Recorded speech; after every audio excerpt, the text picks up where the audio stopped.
Hey, grade 12. We have continued with Hamlet. We finished up what was left over from, I believe, scene 2 of Act 1. And then we finished up Act 1 today. So you did a wonderful job with that. So thank you very much. And we have started watching the first act of the play. So if you have any questions about any of the scenes, please let me know. I will be going over the summaries with you just shortly here. Be sure to press pause if you need to and get that information, transfer it over to your books. And that's part of your assess and reflect mark. So be sure you keep that organized. And a reminder about your tombstone projects. You can get started on that really any time, but officially by Act 3. And your research papers, you can get started on that because that's due at the end of the month. And if you would like me to proofread your papers, I need that by November 12th. Okay, so, and a reminder, no school tomorrow morning, so I won't see you till Friday. So you take care of yourself there. And then of course the afternoon classes are still in session. So keep that in mind. All right, let's go to Hamlet.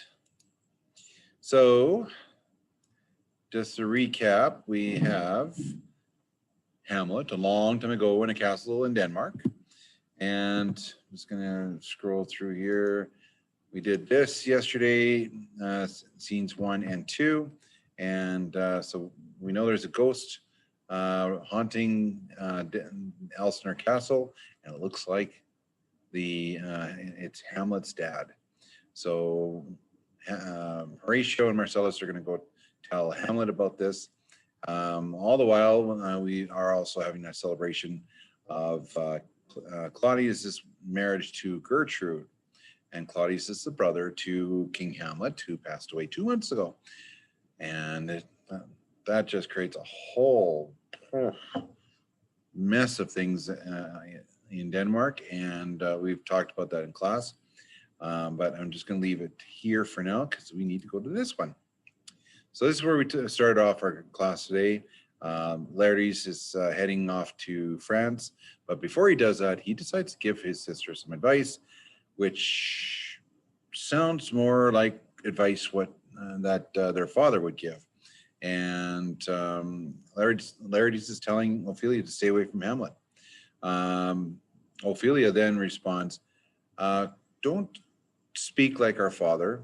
Don't show me the dark path and stuff like that. Let me be who I want to be, and I'm just asking for your support. Then Polonius comes in, gives some actually good fatherly advice. Don't be somebody that you're not. So to thine own self be true, and don't borrow money or lend money, especially if you can't pay it back. Those kind of things. And so lots of really good advice. And I guess Laertes to a certain degree is touched by that because he's maybe surprised that his father actually would say things like that, like that to actually be a father to him. Unfortunately, it's just before he heads off to France, but I guess he'll take what he gets. When Laertes leaves, then Polonius goes to Ophelia and says, "Okay, what did your brother say?" And Ophelia says, "Well, we were talking about Hamlet." And so Polonius says, "I don't want you hanging around with Hamlet, and if he contacts you or whatever the case, you need to report back to me." And Ophelia defends her relationship with Hamlet. Hamlet's treated her well, and it's just like as if they were married. But Polonius says, "You don't know anything about having feelings or affections and stuff like that." And so Polonius doesn't give his daughter any credit of being an individual, of having feelings and stuff like that. So Ophelia has to obey her father's wishes, and she will report back should Hamlet contact her. In the meantime, she's basically to keep her distance from Hamlet, and that's going to be tough, and it's already hitting her hard towards the end of the scene. In scene 4, we see Hamlet meeting the ghost dad, Ghost Hamlet, and the ghost beckons him to come talk. They will not talk to the others, Horatio and Marcellus. And so Hamlet says, I'm going to talk to him. I'm going to find out what this is all about. So then they take off. Horatio and Marcellus, they can't leave him alone like that. So they go try to follow Hamlet wherever he went. In scene 5, and that's the last scene for Act 1, the ghost tells how he was murdered by his brother, but he had to be cryptic. He had to use some imagery and metaphors because he couldn't come straight out and say it of what happened. He's in purgatory right now, so he's roaming the land until his unsettled soul can be saved and can move on to heaven. So he needs Hamlet to avenge his death and free his soul from this purgatory. So then we have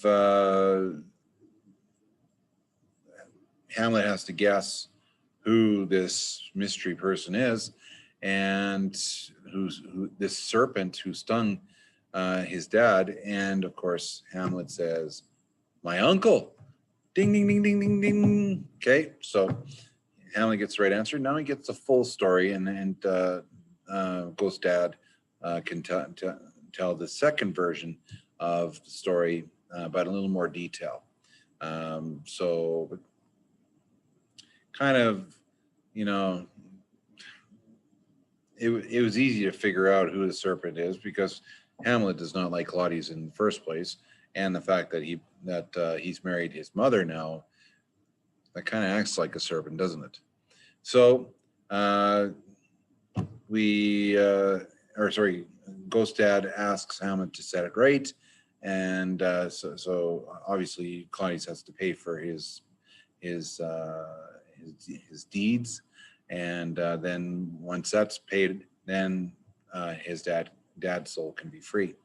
But Hamlet is to leave his mother alone and leave his mother to Judgment Day and to heaven. So when it's time for his mother of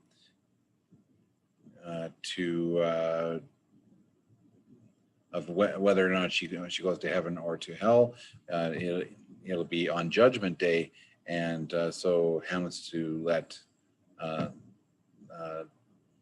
that happen instead. So everything would be natural for her, and we'll see whether or not he can stay focused on that one. But in the meantime, Horatio and Marcellus come in and they want to know what's going on.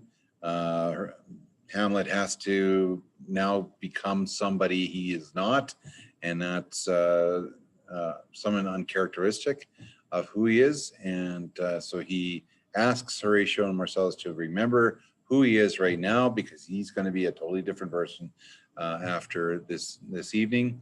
And so he asks the two of them to swear that they will not tell anybody of what they've seen or heard, and they will not question anything that Hamlet will say or do from now on, because obviously there's a game at play here, and Hamlet has to play this game right to the tragic end, and that gives us a little heads up of the downward spiral of the characters. We see it with Ophelia, downward spiral when she is told she has to report everything to her father and she can't be with Hamlet anymore, her true love, and now Hamlet has to avenge his father's murder, and of course that's going to lead him down his that spiral down to his tragic demise. So lots of things happening so far. All right, so that's up where we left, and we will be moving into Act 2 on Friday because there's no class tomorrow. So keep that in mind. If you have any questions, please let me know. And that's where we left off, and we'll talk to you on Friday. Take care and be safe.